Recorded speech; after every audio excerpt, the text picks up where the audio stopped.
¿Qué tal? ¿Cómo están? Buenas tardes a todos. Por favor, me comentan si me pueden escuchar y pueden ver las Sí diapositivas. se escucha, doctor, y también se ven las dispositivas. Listo. Bien, doctores, entonces comencemos. Ya está grabándose, todo está en orden, creo que sí. Así que iniciamos. Bueno, un gusto nuevamente estar con ustedes. Hoy día vamos a tocar un tema muy interesante. Ese tema está colocado justamente en esta fase ya que pasamos al estudio de los trastornos mentales en sí. Ya ustedes han revisado y han profundizado en el estudio de la psicopatología, o también llamada semiología psiquiátrica, y ahora ya vamos a ir viendo los diferentes trastornos mentales que pues han sido clasificados, que son consensos internacionales y uno de ellos, y un grupo de ellos, justamente son los trastornos somatomorfos. Empezamos describiendo estos trastornos mentales porque eh, tienen muchas características que hacen suponer, en primera, a grosso modo, de que podría tratarse de un problema físico. Las expresiones son físicas. Y entendemos pues que los trastornos mentales son eso, ¿no? Son trastornos mentales, es decir, características mentales, con alteraciones mentales. Ya hemos visto que pues pueden haber alteraciones del pensamiento y habrán observado, entrevistado a pacientes esquizofrénicos o pacientes bipolares con alteraciones del ánimo. Pero lo interesante de este grupo es que lo nuclear es la presencia de síntomas físicos. Y estos síntomas físicos son los que van a originar la presencia de síntomas mentales. No necesariamente originar, pero van a acompañar. Es el punto de partida para que aparezcan la psicopatología que acompaña estos trastornos. Entonces empecemos. Bien, esa es la agenda de hoy. Empezamos con algo histórico breve. Es importante entender esto porque hay el concepto de psicosomático, que no creo que sea la primera vez que lo escuchan. Imagino que en otras especialidades se los han comentado. De hecho, es el principio por el cual actualmente nosotros hacemos el abordaje en el paciente y vamos ahorita a saber por qué. Todo empieza con este médico, Joan Einrod, que en su tiempo, siglo XVIII, publica este libro y en este libro nos habla de la importancia, en esa época había pues predominaba los conceptos religiosos. Él hablaba que el alma era el núcleo del ser y de ahí salían las alteraciones físicas y las alteraciones del alma como tales. Pero le daba mucha importancia a lo que es a la personalidad en la enfermedad y el rol de los factores sociales en los trastornos mentales, ya que recordemos que ya en esos tiempos, siglo XVIII, y ya se había instaurado un modelo médico, ¿no? ¿Y el modelo médico cuál era? El modelo anatomoclínico. El paciente, el cadáver, en las grandes escuelas de medicina de Francia, de Alemania, eh, se hacía, se estudiaban a los cadáveres y se encontraba una lesión que posiblemente era la causa de su muerte, ¿no? Las taxonomías ya se estaban estableciendo, Entonces, el modelo anátomo-clínico es el que estaba imperando en ese momento y es el que determinaba, pues, una lesión, una localización en el pulmón producía una enfermedad pulmonar, en el estómago una enfermedad en el estómago, en el sistema digestivo y una lesión en el cerebro, que ya se entendía en ese tiempo que era uno de los órganos vitales y quizás uno de los más importantes, pues podía ocasionar alteraciones de la conducta. Entonces, de esa forma es que se ha tratado de explicar lo que son los problemas mentales hace algunos siglos. En el siglo XVIII, siglo XIX, justo con la aparición de esta obra, se introduce por primera vez, algunos lo cuestionan, dicen que un siglo antes, en el siglo XVIII, pero ya desde el siglo XIX, este médico habla de psicosomática, introduce el término de psicosomática en el libro que ya les estoy mencionando. Y él nos decía esto: para mejorar la enfermedad mental es imprescindible que los profesionales sanitarios abordaran los factores psicosociales y somáticos para obtener una mejoría clínica. Hay que entender que aquí, pues el concepto de mente no es estrictamente como lo conocemos ahora, ¿no? Pero aquí lo relevante es que este médico nos habla de que no solamente tenemos que prestarle importancia a las alteraciones, los síntomas o signos físicos, tos, lesiones en la piel, u otras cosas más que en ese momento se conocían, sino también a otras causas no biológicas, no físicas, que venían del alma, por ejemplo, ¿no? Y en que en ese tiempo pues todavía no estaba muy consolidado esto de la psicopatología, que ahora ustedes estudian, pero ya se tenía una noción de lo que era pues estado de ánimo, de lo que era pensamiento o alteraciones de la voluntad, ¿no? Por ejemplo. Entonces, él nos introduce hasta este punto, este campo.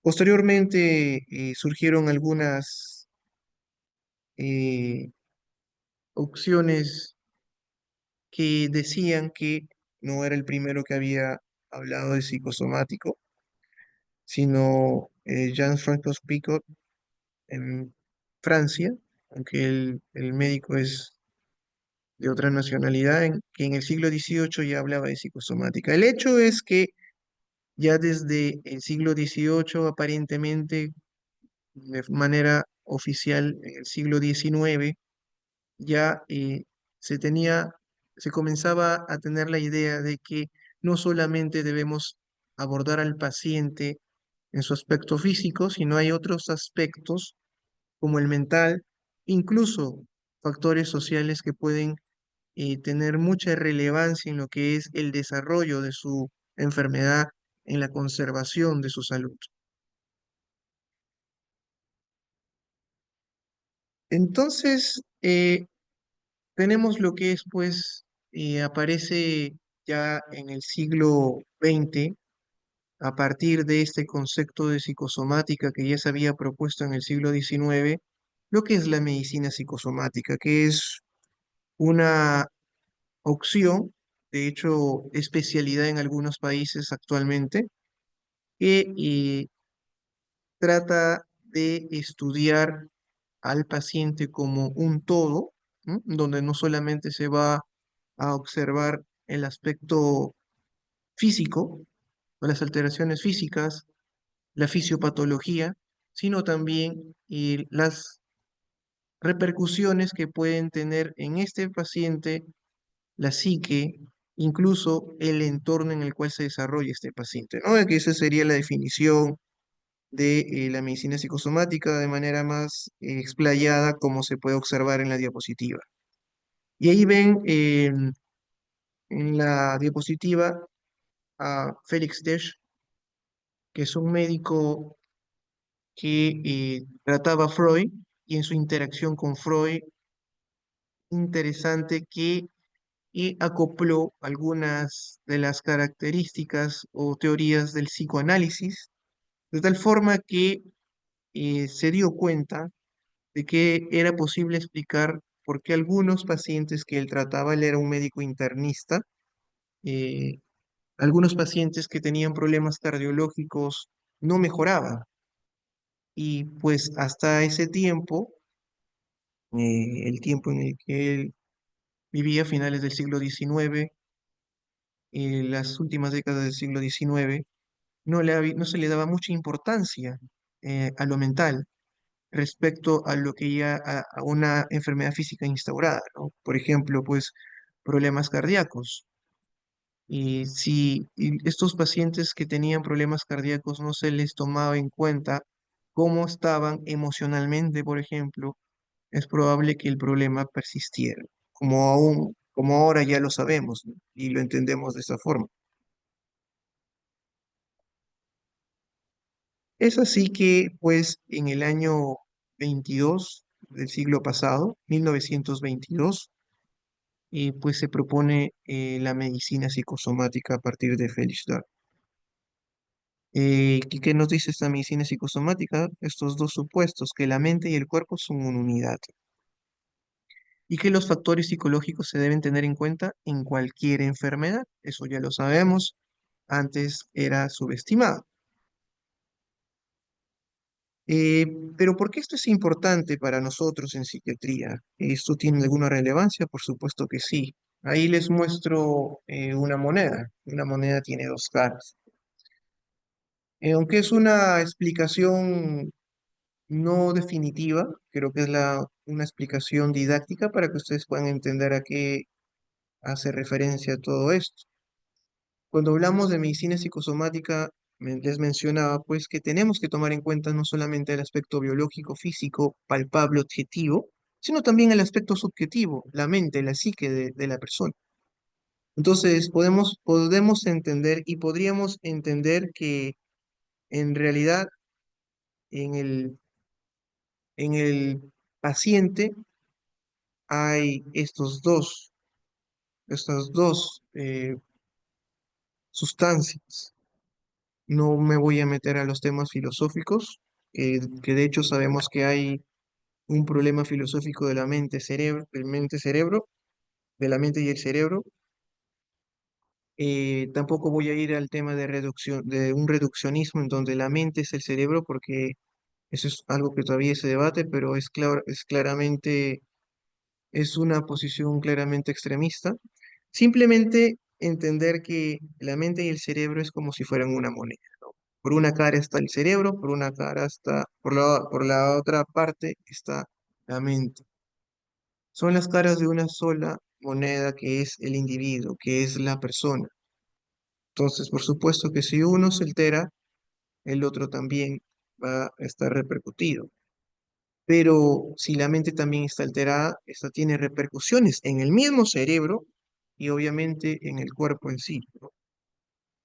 Esto es importante tomarlo en cuenta, considerarlo, porque cuando ustedes vieron, por ejemplo, la conciencia del yo, en la conciencia del yo está lo que es la integridad del yo. En la integridad del yo tenemos no solo la conciencia de quién soy yo, sino que en esa conciencia de quién soy yo también soy consciente de lo que tengo en mi cuerpo y de lo que es mi cuerpo, ¿no? La conciencia mental podría decirse y la conciencia corporal, y todo eso es lo que hace la conciencia del yo eh, estrictamente hablando, ¿no? Y es así que esto trae consigo a que otro médico en el año 1977, George Enger, proponga la teorías biopsicosocial, que es el modelo que entiendo les están enseñando y que hoy en día en salud pública se trata de emular para todo lo que es las profesiones médicas. Y posiblemente podría extrapolarse también a otras profesiones dentro de lo que es las ciencias biológicas.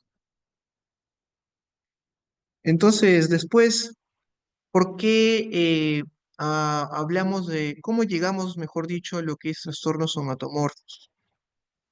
Todo empieza en el siglo XIX nuevamente. No me voy más atrás porque ya sería algo anacrónico.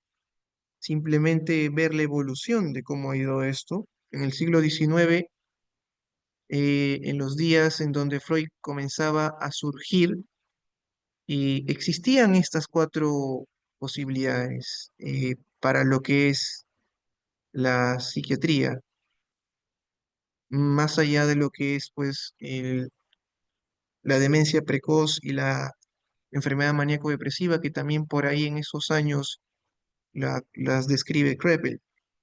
Pero en ese momento quizás lo más predominante a nivel mundial era la histeria, la hipocondría, la neurastenia y la psicastenia. Ojo con eso porque creo que el término histeria sí lo han escuchado y la hipocondría también. ¿No? La hipocondría es el tema justamente de hoy.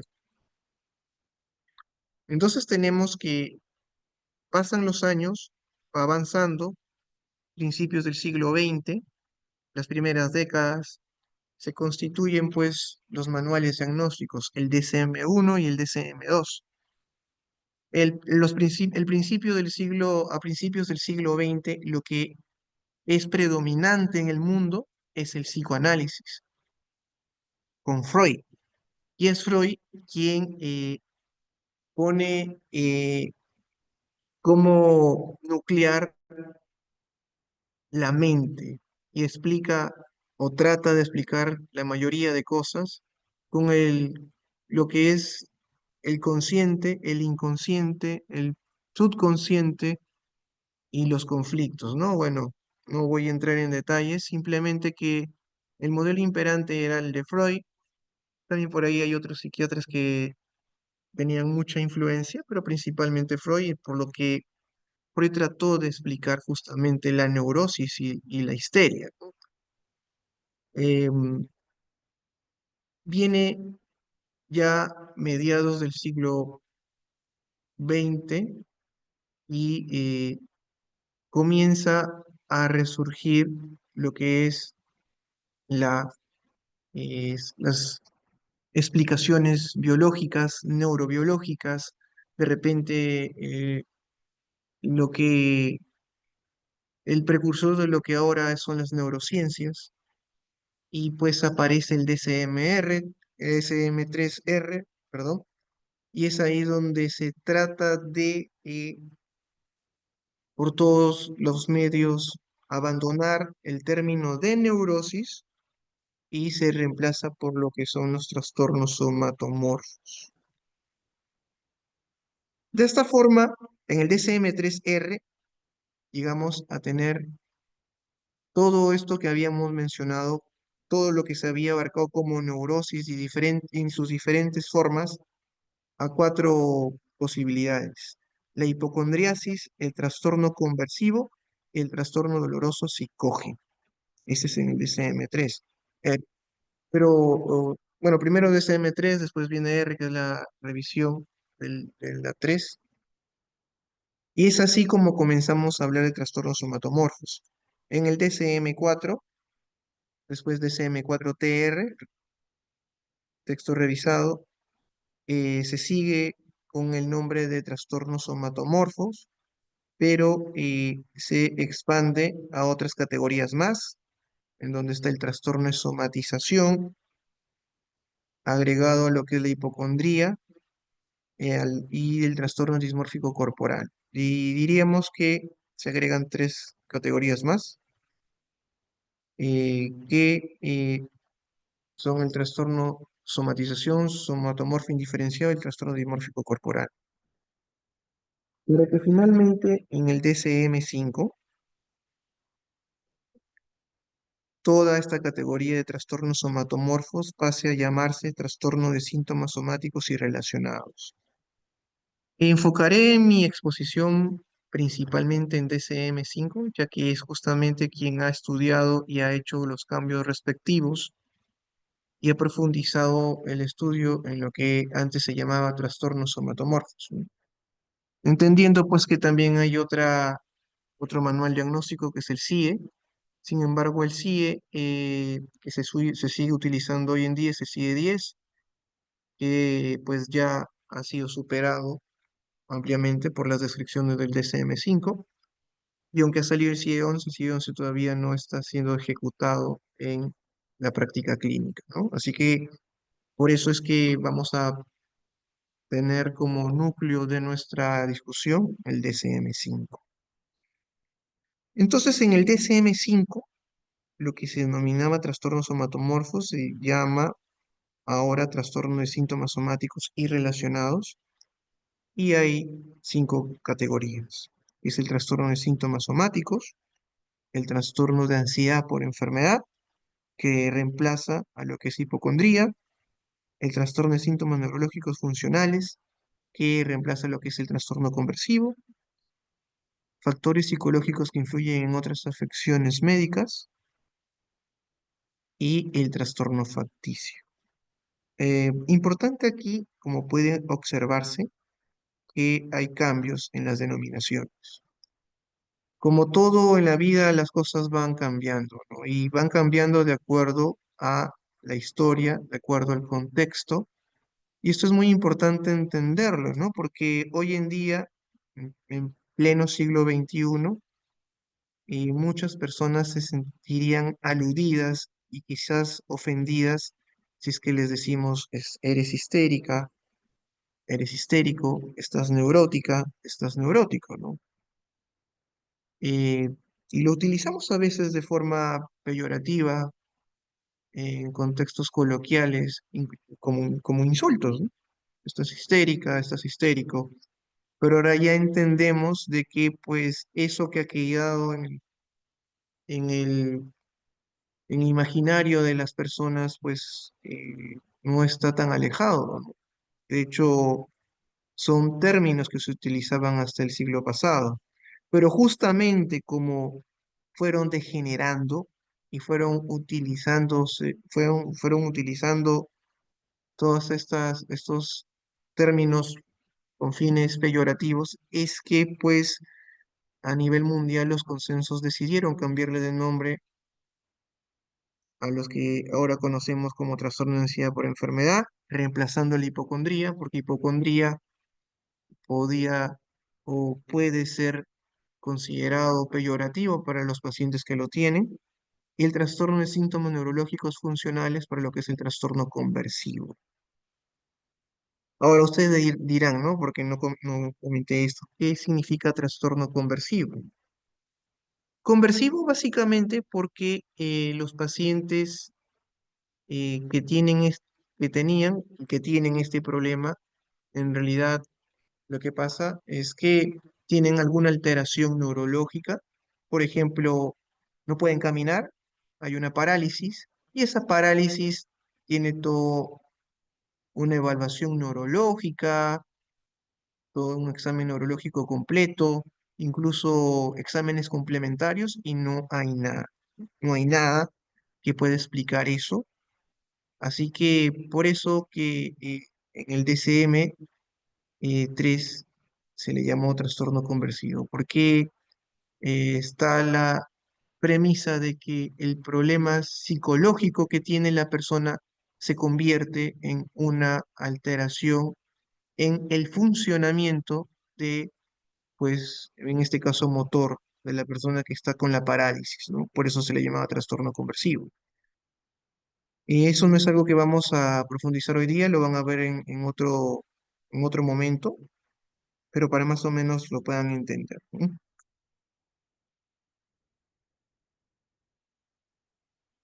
Entonces, ustedes que ya llevaron gastroenterología, creo que sí lo han hecho, eh, de repente han escuchado mucho lo que es funcional, ¿no? En cardiología, también en otras especialidades, o probablemente en neurología, pero siempre que por ahí escuchen esa palabrita de funcional, alude a pues a problemas o expresiones físicas que no tienen una explicación médica, fisiopatológica, no hay una etiología y pues se entiende, se comprende que tienen una causa psicológica. aunque ahora vamos a conversar, vamos a entender de que no necesariamente es así, ¿no? No siempre es por unas causas psicológicas, simplemente aparece y ya, en algunos casos es así. Entonces, por ejemplo, viendo lo que es la medicina psicosomática, están los trastornos funcionales del sistema digestivo, está el globus, la rumiación, el dolor precordial no cardíaco, eh, algunas de los denominados también reflujos funcionales, trastorno esofágico funcional, aerofagia, una persona que siente que se siente con plenitud digestiva, o ya el tan famoso síndrome de intestino irritable, ¿no? Que probablemente también han escuchado en algún momento, o las diarreas funcionales. El paciente que viene, ahora que ustedes próximos están al SERUMS, y tiene diarreas, muchas veces copiosas, se hacen los exámenes correspondientes, parasitológico, hemograma, no hay nada. ¿Qué cosa es? El gastroenterólogo es una diarrea funcional. Y pues y muchas veces vamos a tener que buscar alguna causa psicológica, muchas veces va a ser así, a veces no necesariamente de esa forma. Entonces, cuando otras especialidades no encuentran una explicación física, biológica a estas alteraciones objetivas, es que pues las denominan problemas funcionales en cualesquiera de las especialidades que podamos considerar. En otorrinolaringología también está el vértigo. ¿M? Por ejemplo, está el vértigo paroxístico benigno, ¿no? Que esa es una entidad, sí, que se comprende, existe, pero también está el vértigo paroxístico funcional, en donde no hay una causa. Y a veces también algunos especialistas pueden utilizar esto como un argumento cuando no se sabe exactamente de qué se trata, ¿no? Pero como les estoy mencionando, aquí lo que estamos tratando de que ustedes entiendan es que el paciente que tiene signos claros, cuadros clínicos objetivos, que se manifiestan físicamente, pero sin explicación, pueden tener un origen psicológico, un origen psíquico. Y es que es así, ¿no? Como lo propone la medicina psicosomática, y que esto también se extienda hacia la psiquiatría, lo somático y lo mental no están en paralelo, ¿no? Es justamente, ni siquiera podríamos decir bidireccional, sino que se relacionan, están en un constante ciclo de interacción entre lo físico, entre lo mental y lo físico, de tal forma que una va a alterar a la otra y viceversa.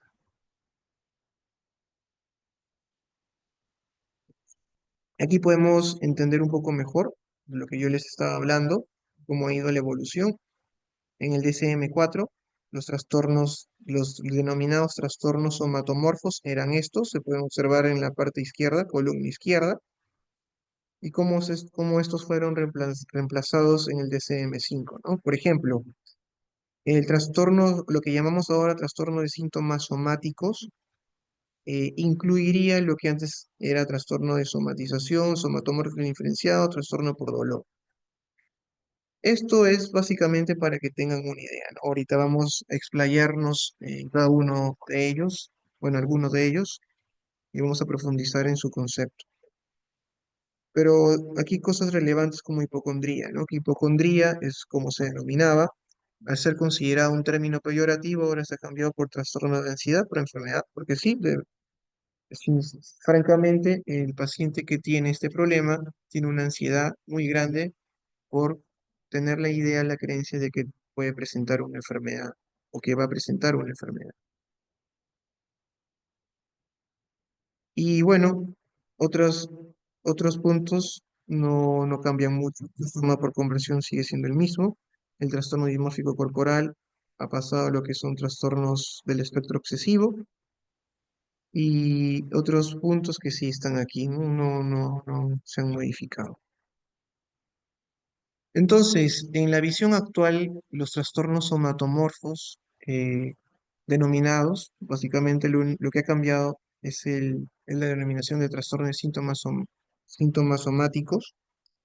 Somatomorfos, pues a qué hacía alusión, ¿no? Que eran trastornos que tenían o que tienen eh, la expresión somática, pero no necesariamente son somáticos. No obstante, una de las críticas justamente de denominarlos así es que se negaba, de alguna forma, tienen la forma física, pero no necesariamente son físicos. Se negaba pues la dolencia que tenía el paciente. El paciente, por ejemplo, que piensa que tiene una enfermedad, no sé, imaginemos un cáncer, ¿no? Porque por ahí tuvo una sensación eh, o escuchó que por ahí su prima estaba con mucho hipo y al final le detectaron pues un cáncer al estómago. Se hizo esa idea y ya piensa que tiene de repente también cáncer al estómago, ¿no? Entonces, eso, eso, por ejemplo, en el DCM-4 mm, era considerado siempre y cuando se excluyeran las causas físicas, ¿no? De ese posible eh, eructo, ese posible hipo que pudiera tener. Entonces, si no se excluían, no se podía hacer el diagnóstico.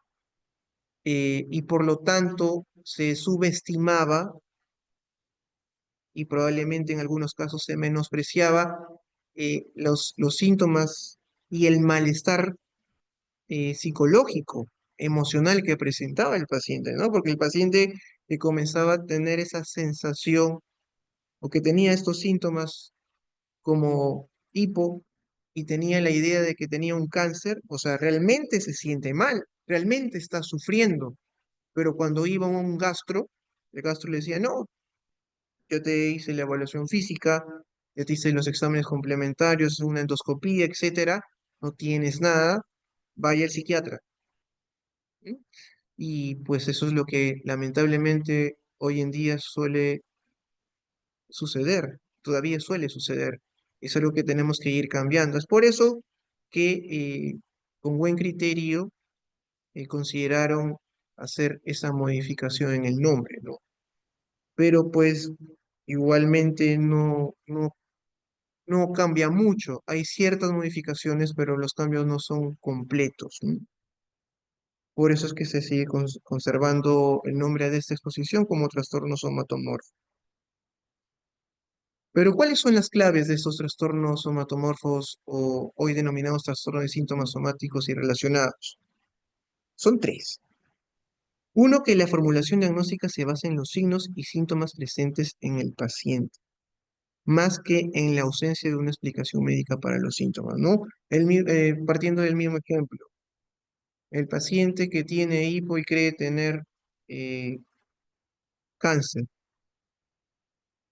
eh, nosotros vamos a considerar al paciente como un paciente no solamente, no vamos a excluir de considerarlo un paciente solo porque en otras especialidades ya lo descartaron. Al haber descartado el cuadro clínico, al haber descartado exámenes complementarios. Es un paciente y tiene que ser abordado. Segundo, el énfasis está puesto en la forma en que los síntomas se presentan e interpretan por el paciente. Y eso es algo muy importante que quizás no se le daba tanta relevancia. El paciente interpreta su forma el síntoma y quizás tiene un hiperfoco en el síntoma que está presentando. Le da tanta importancia y se hace ideas y sobre ideas, pues que producen un sobreestímulo y finalmente un sufrimiento en quien la padece. Y tercero, la presencia de un diagnóstico médico no excluye pues la posibilidad, que de repente es uno de los temas que por ahí tiene ciertas críticas, ya que puede ser que un paciente tenga, por ejemplo, una enfermedad cardiovascular, una enfermedad coronaria, por ejemplo, y en algún momento pues ha tenido una angina, ¿no? Donde el dolor, ustedes saben, pues es precordial. Lo tuvo en algún momento, pero ahorita ya no lo tiene, y de repente en un momento dado eh, siente un dolor en el pecho, y el paciente ya comienza a pensar de que puede ser nuevamente esa angina o que puede ser algo mucho peor, un colapso al corazón, no lo sé. Entonces, en ese sentido, de repente a veces hay algunas corrientes que pueden criticar, pero mm, viéndolo de un punto de vista amplio, y ustedes también podrían analizarlo, aquí la importancia es que se le tiene que dar es al paciente, porque el paciente incluso si tiene una enfermedad médica, si es que comienza a sufrir desproporcionadamente, exponencialmente, por ese síntoma que no necesariamente está correlacionado con el problema físico subyacente, entonces tiene que ser abordado porque el paciente está sufriendo. Entonces, lo que nosotros vamos a abocarnos a discutir básicamente son estos tres puntos. El trastorno de síntomas somáticos, el trastorno de ansiedad por enfermedad, antes llamado hipocondría, y factores psicológicos que influyen en otras afecciones médicas. Aquí un poco de epidemiología, siempre es importante tomarlo en cuenta.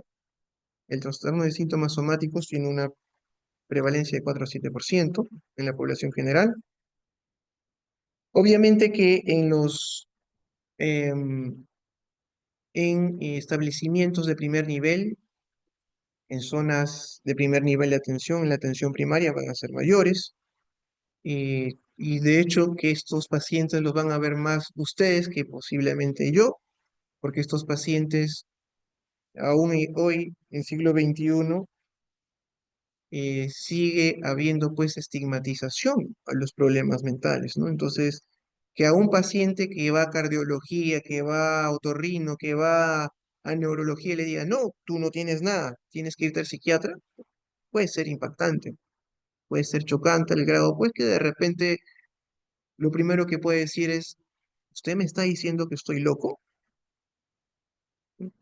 Y eso es algo que tenemos que ir cambiando y es por eso que ustedes están llevando este curso, para que entiendan que también hay un trasfondo en todos estas ideas y pensamientos. En el trastorno de síntomas somáticos es más frecuente en mujeres, en realidad la mayoría, como la mayoría de trastornos mentales y en especial los trastornos somatomorfos, son más frecuentes en mujeres, pero también son frecuentes en pacientes que tienen bajo nivel socioeducativo y económico, ¿no? Ojo con eso, en especial en el trastorno de síntomas somáticos. Suelen aparecer en la tercera, cuarta década de la vida, 20, 30 años, predominantemente, no quiere decir que no pueda aparecer antes o después. Hay niños y ancianos que pueden presentar cuadros clínicos de este tipo, pero eso sí, ojo con eso, que es la presencia de las comorbilidades. Y la mayoría de problemas que pertenecen a este grupo, de trastornos mentales de este grupo, tienen depresión o trastornos de ansiedad. Y otras enfermedades médicas, físicas, que pueden también intensificar el problema. Pero en cuanto a trastornos psiquiátricos, la depresión y la ansiedad, generalmente, no siempre, pero generalmente están ahí. Y esto es más bien lo que puede conducir y también exacerbar las características clínicas de los cuadros que se nos presentan. En cuanto a trastorno de ansiedad por enfermedad, lo que antes se llamaba hipocondría, la prevalencia es variable también, es más se tienen datos de prevalencia más puntual que general, en la anterior era general, eh, pero aquí la diferencia del anterior, no hay diferencias de género, puede aparecer tanto en hombres como mujeres, eh, y tampoco tiene mucho que ver con el nivel socioeducativo, que es más preponderante en lo que son los trastornos por síntomas somáticos. Y en cuanto a la edad, lo más frecuente es que aparezca en los primeros años de la adultez. Y en cuanto al tercer grupo, el tercer trastorno, factores psicológicos que influyen en otras afecciones médicas, no hay muchos datos. Existe desde el DSM-4, pero como muchas veces es subestimado y después ya vamos a explicar por qué, no se le da mucha bola, como se dice de forma coloquial, pero también es muy importante y de aquí lo vamos a profundizar. Entonces, empezando con el trastorno de síntomas somáticos.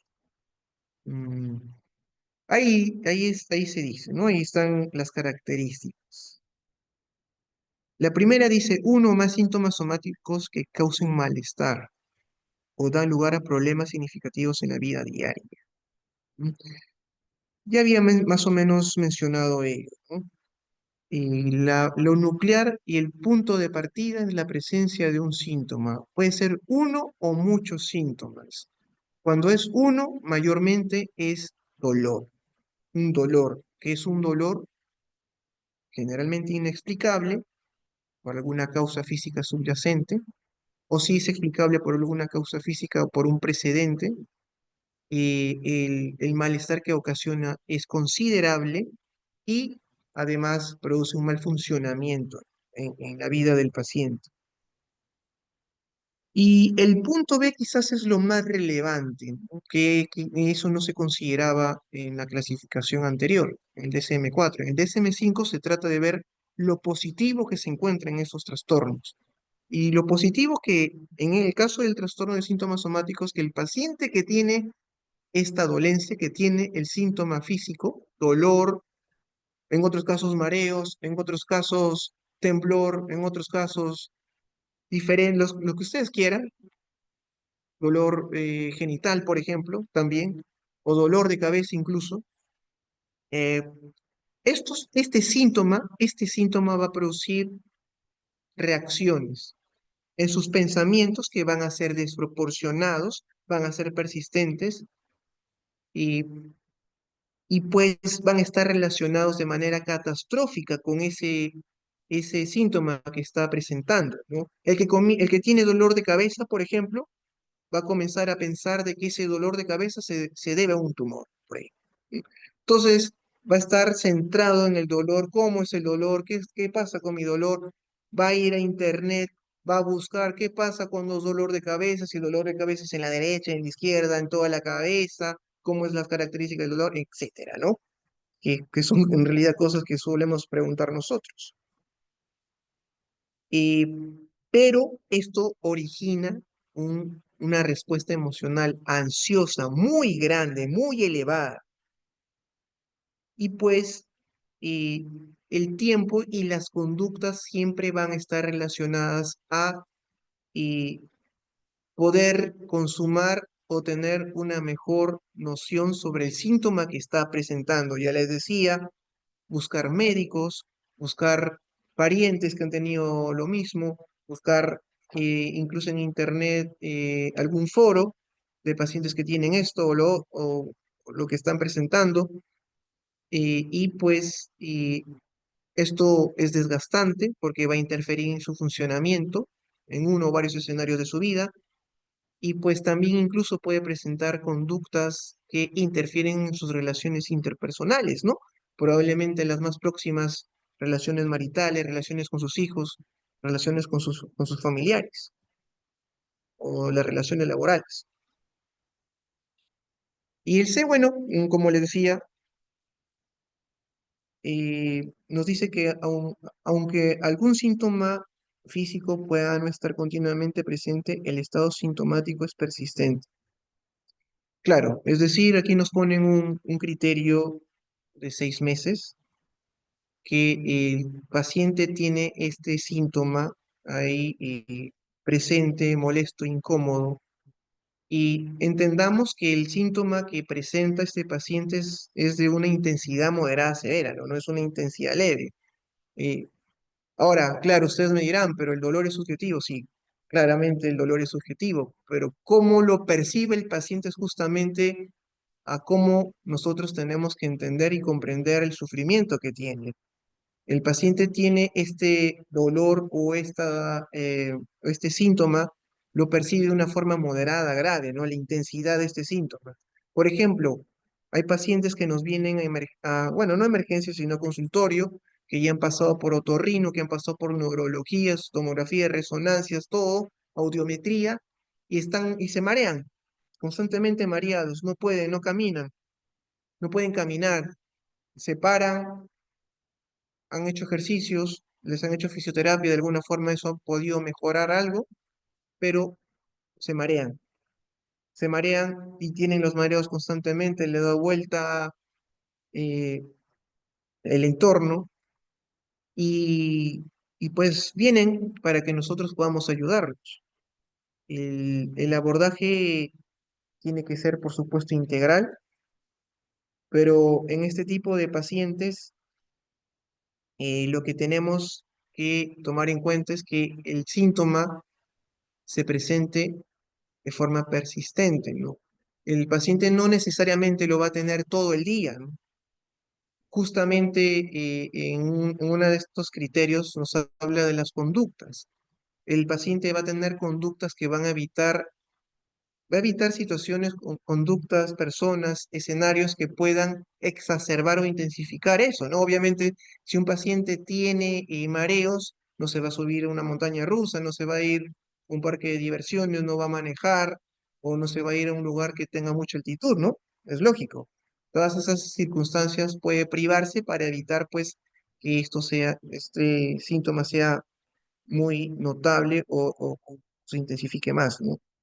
Ahí nos dice que el especificador con predominio de dolor, como les dije, muchas veces ese es el único síntoma presente y el dolor suele ser muy moderado, severo, muy grave. Bueno, también especificar si es persistente o no. Como les decía, no necesariamente tiene que estar todo el día, todos los días, pero durante 6 meses este está presente. Y la intensidad, pues, está relacionada con el número de síntomas.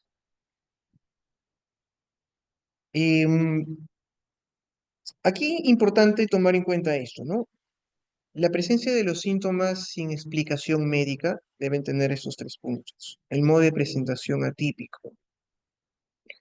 Nosotros entendemos, por ejemplo, que cuando tenemos un dolor en fosa ilíaca derecha y que éste empezó en hipocondrio derecho o en mesogastrio y ha sido así un dolor migratorio, probablemente nos referimos pues a una apendicitis, ¿no?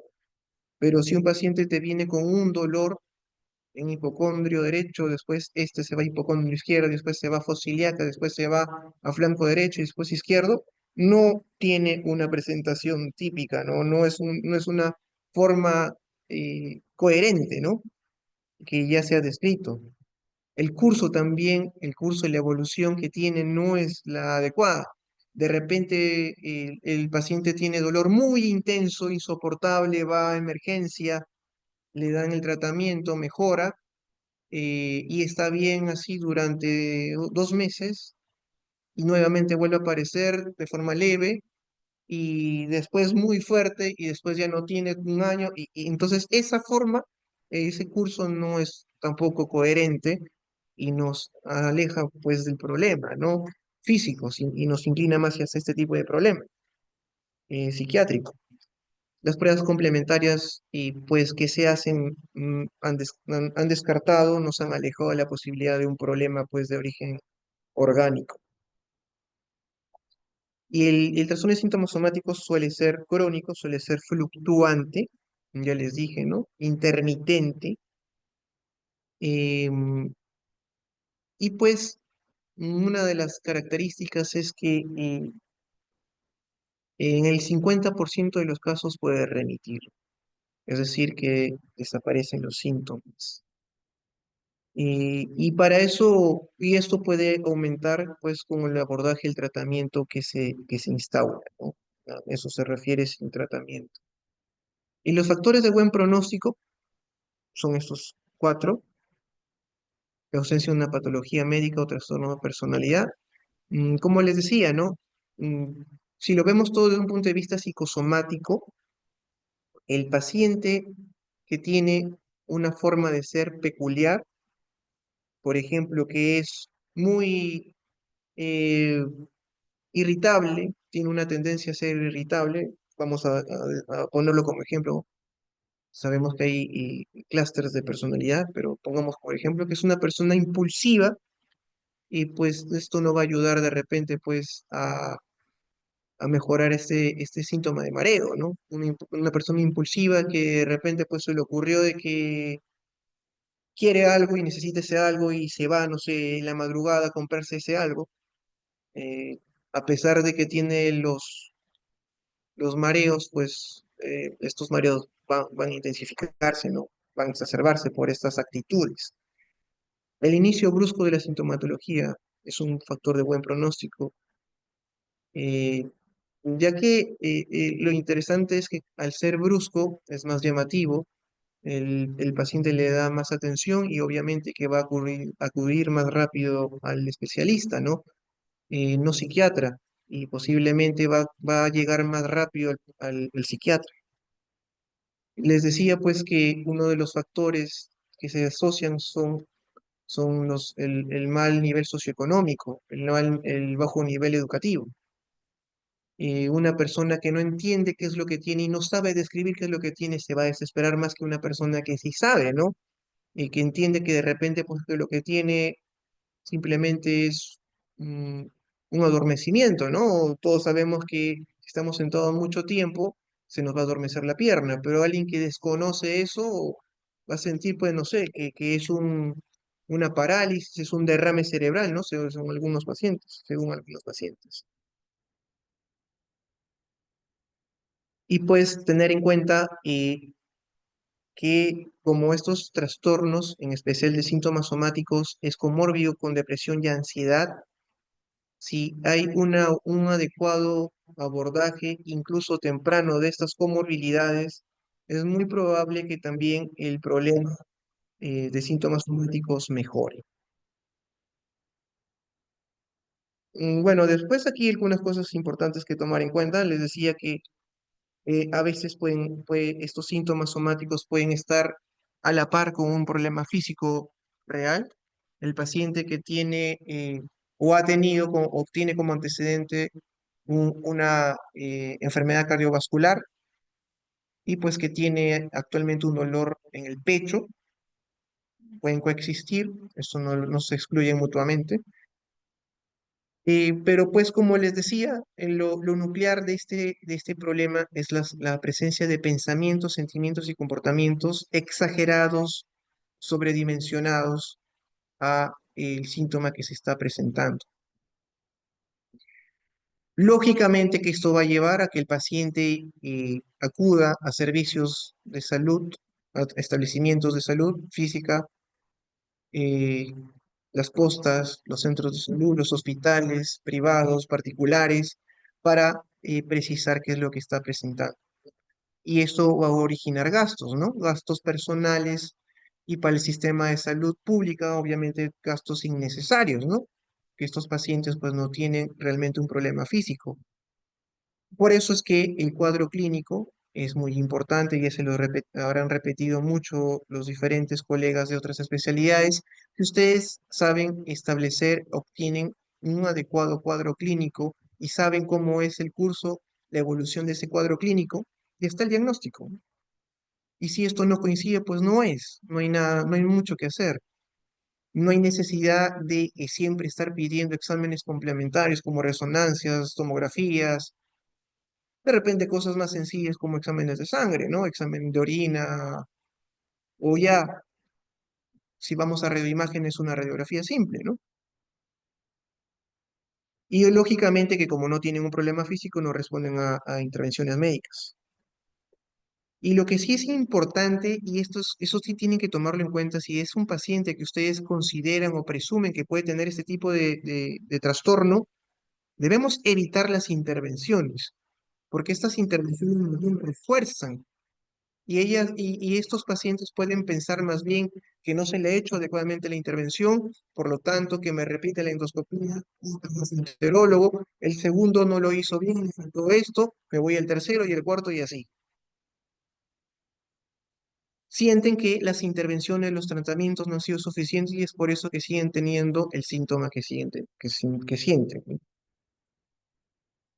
El trastorno de ansiedad por enfermedad, antes llamado hipocondría, tiene características semejantes al anterior, pero lo nuclear es lo siguiente.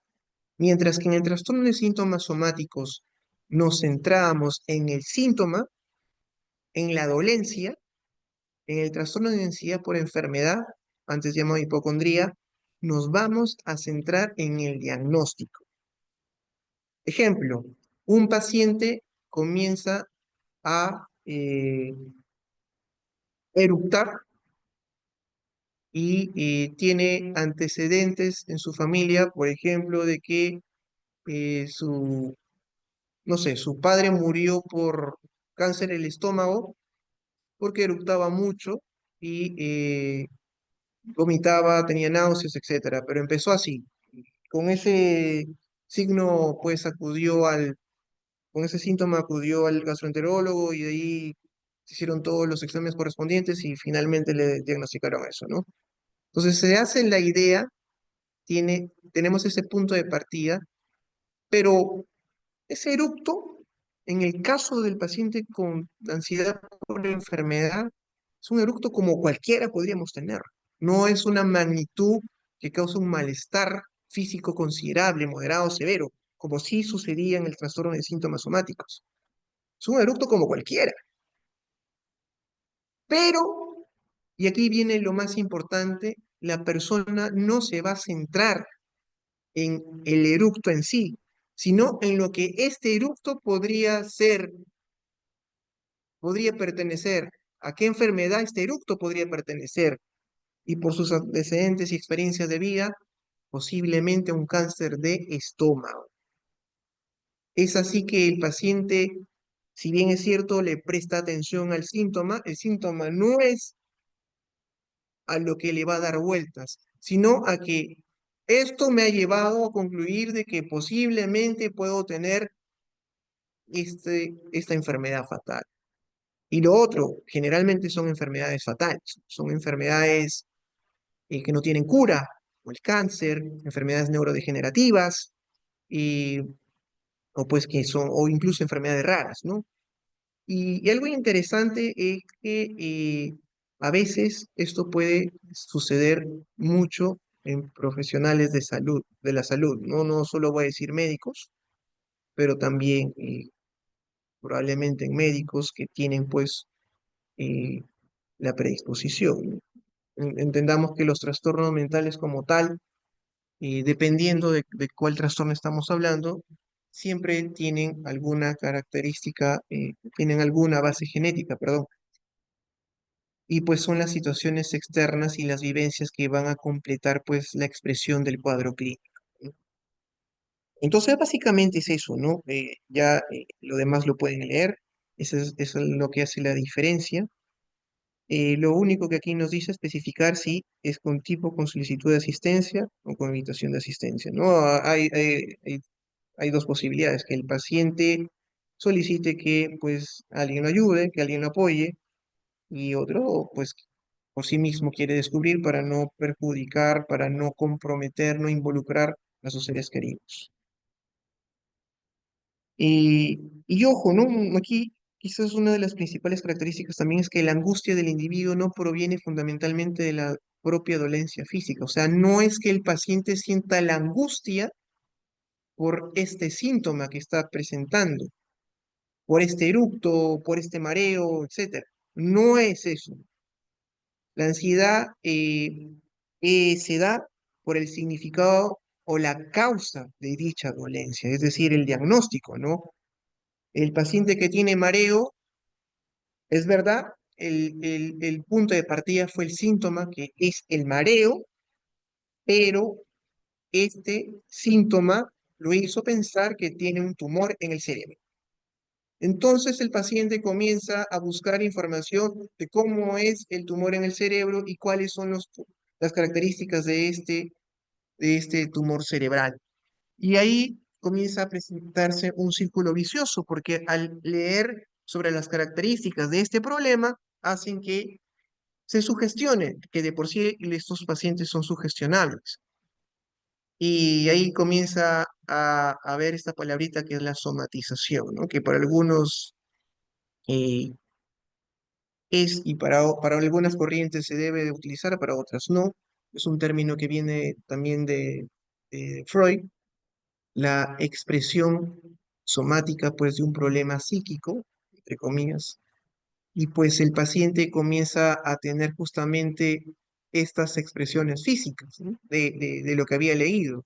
Ya no es solamente el mareo, sino que de repente comienza a tener náuseas y vómitos, que de repente que se relacionan con el tumor, y esas náuseas y vómitos son así repentinos, paroxísticos, bruscos, y pues ya se hace la idea de que realmente tiene un tumor cerebral.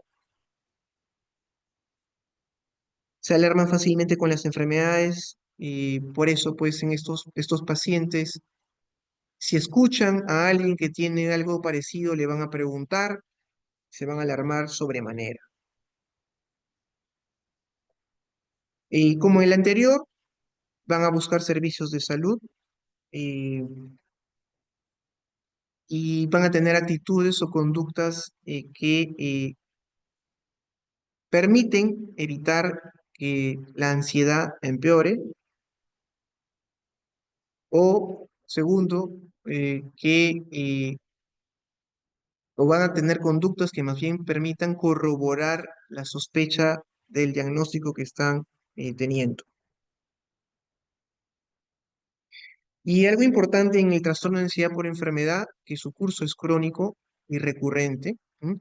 En el anterior había remisión hasta el 50%, aquí más bien es algo mucho más crónico, y si se soluciona, o puede tener periodos en que no hay, pero nuevamente vuelve a aparecer y vuelve a aparecer y vuelve a aparecer. Por eso es que las intervenciones tempranas son muy importantes.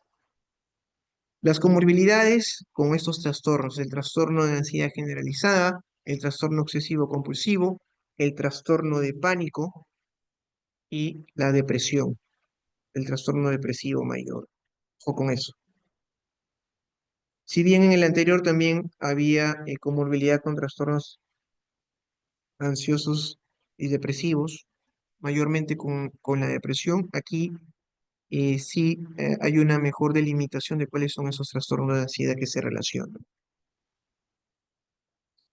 Y bueno, finalmente, factores psicológicos que influyen en otra afección médica.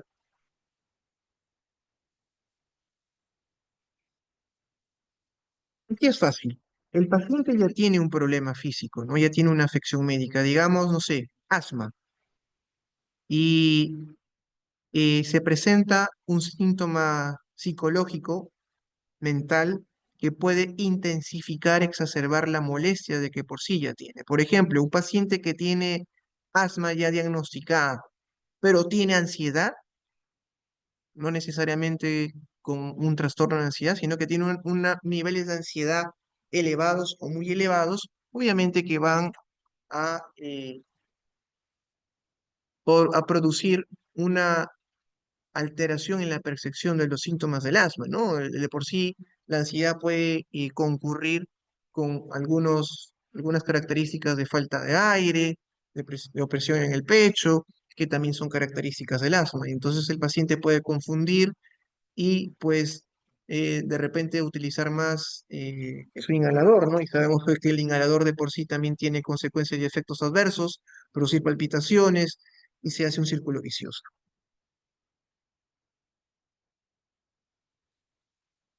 Y lo segundo, que estos factores psicológicos afectan negativamente a la afección médica, ¿no? Obviamente, ¿cuáles son de qué manera va a influir en el curso de la enfermedad? En el caso, pues, de un paciente con asma, el paciente con asma de repente sí ha respondido, ¿no?, al salbutamol, a los beta 2 agonistas, a los corticoides, pero el paciente está ansioso y siente todavía que le falta el aire y se pone más inhalador, más salbutamol, y ese salbutamol le produce taquicardia, palpitaciones, eso le produce a su vez más ansiedad y se exacerban las cosas.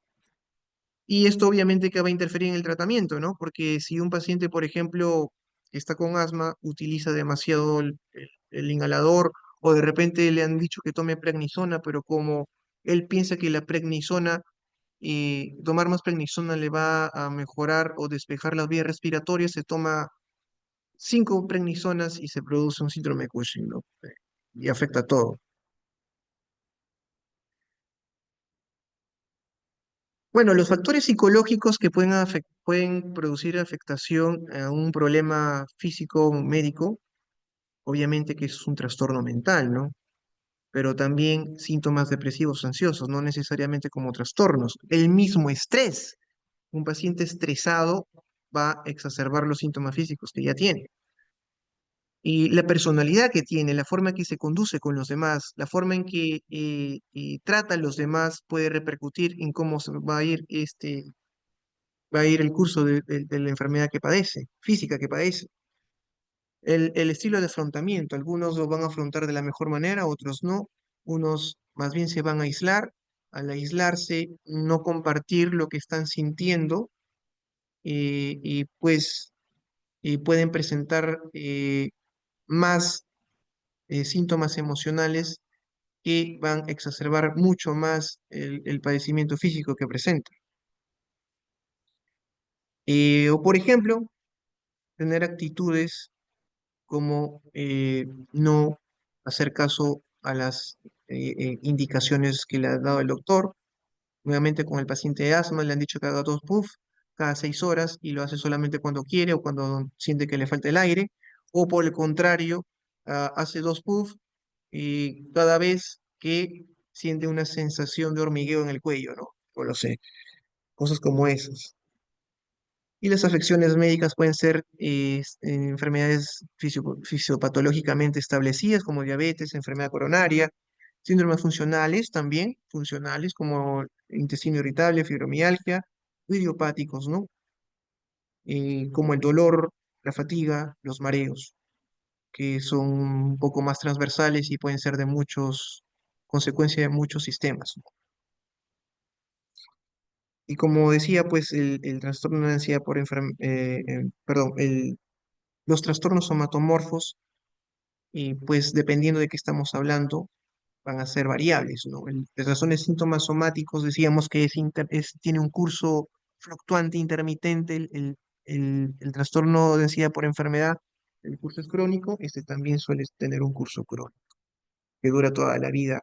Ahora ustedes me dirán, pero si es así, entonces ¿para qué vamos a intervenir? La idea es que si nosotros intervenimos, a pesar de que pueda acompañarle este problema toda su vida, los niveles de ansiedad y el sufrimiento van disminuyendo, van mejorando con las intervenciones psicológicas, farmacológicas, que ahorita después vamos a explicar. Entonces, el hecho es que este paciente, por ejemplo, un paciente que tiene un problema cardiológico, una angina, lo ha tenido, pero el paciente puede tener ansiedad, puede tener estrés, y este estrés va a intensificar o incluso puede aumentar y perpetuar el problema físico que ya está diagnosticado.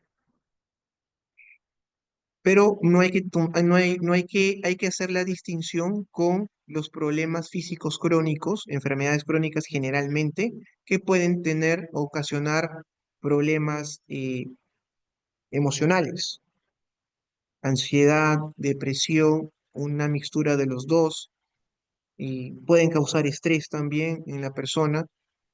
Por ejemplo, en que le detectan una enfermedad, no sé, incapacitante, puede ser impactante y ocasionar una respuesta emocional.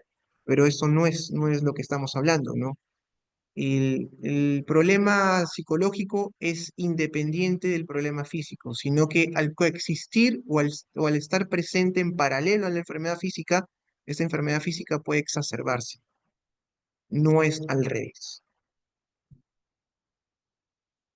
Y finalmente, esta categoría, otros trastornos de síntomas somáticos y trastornos relacionados, aquí les pongo algo que sucedió el año pasado o hace 2 años, no me acuerdo bien, sobre una señorita que salió pues diciendo que le habían robado a su bebé, que le habían secuestrado, y pues al final todos la llevaron al hospital militar o policía, en donde pues no encontraron signos de embarazo, ni bebé, ni embarazo, ni secuestro, y pues al final no hubo nada. Ah, importante porque hay algunas personas, algunos pacientes que piensan que están embarazadas, obviamente me refiero a mujeres, y, y no lo están, pero hacen todas las manifestaciones clínicas, se sugestionan y en algunos, incluso en algunos casos puede haber una elevación del abdomen, algunos signos relacionados con el abdomen, como náuseas, como vómitos, incluso se va la regla, y pues esa es la relación que tiene la mente, pues, y el soma, ¿no? Y el cuerpo. En el caso de esta señorita, cabía la posibilidad de que sí se trataba de pseudociesis, otros decían que no, que era de repente, que no, que mayor, que era posiblemente un problema de personalidad, que era una mentirosa, que tenía una ganancia secundaria, por lo tanto era una disocial, ¿no? Bueno, eso es algo que se podría discutir, pero valga el ejemplo para tomar en cuenta de que hay otras alteraciones que también se expresan como problemas físicos, pues, pero pueden tener un origen psicológico dentro de lo que es lo psicosomático, y pues tenemos que abordarlos, ¿no? Porque estos pacientes, pues, tienen la creencia, en el caso de la pseudociesis, tienen la creencia de que está embarazada, y realmente no es así. Y de lleno no le vamos a decir, oye, tú no estás embarazada, ¿no? Y tenemos que hacer la intervención y ahorita vamos a saber qué es lo que se hace, ¿no? Y después lo otro, pues, tiene que ver básicamente con el tiempo. No habíamos dicho que 6 meses. Si es inferior a 6 meses, sería somáticos breves. En el caso también de ansiedad por enfermedad, si es menor a 6 meses, que es el tiempo de corte que se utiliza para hacer el diagnóstico. Y finalmente el tratamiento. El tratamiento tiene dos partes, uno que es el manejo del paciente. Lo primerito es establecer una adecuada alianza terapéutica con el paciente. No le vamos a decir lo que tú estás diciendo es una mentira, estás equivocado, obviamente que no. Vamos a demostrar un interés sincero por este paciente. Vamos a reconocer, vamos a validar su sufrimiento. Entonces, centrándonos en el cuidado del paciente, vamos a hacer la exploración física correspondiente. Y, a ver, esto de la exploración física depende.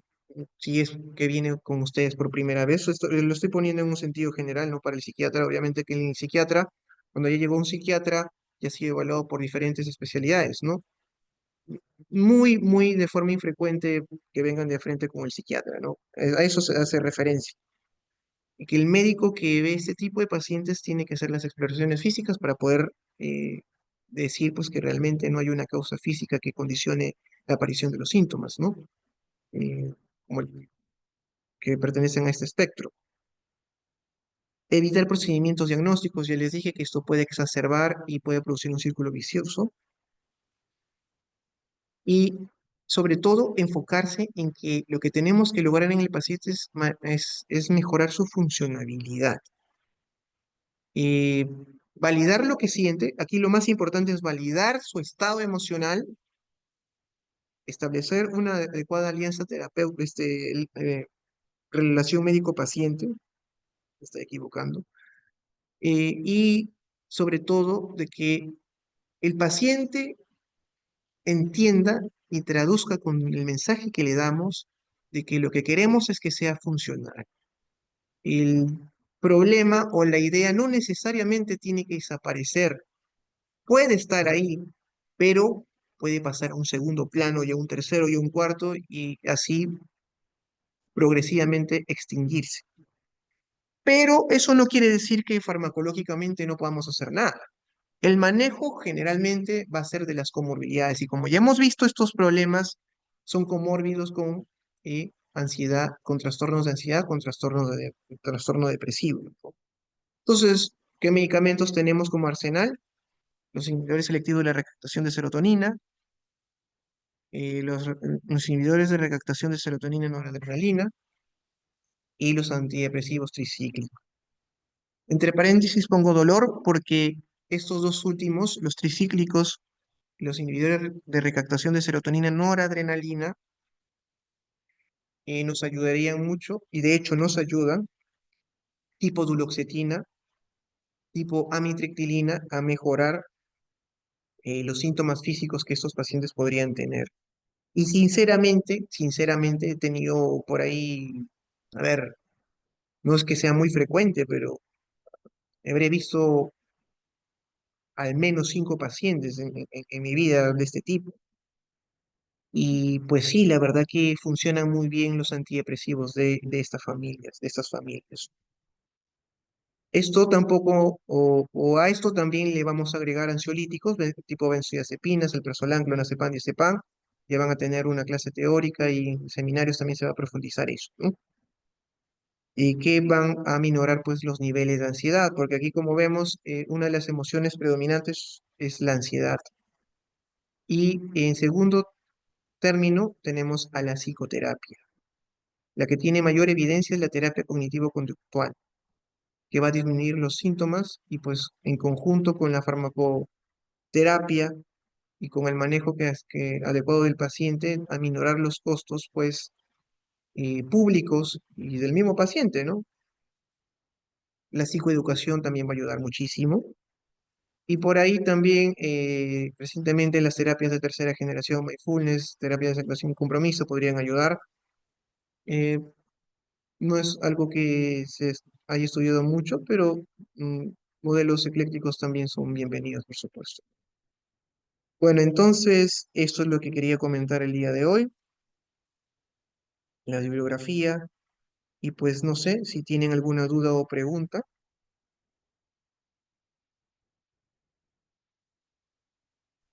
Todo claro, doctor.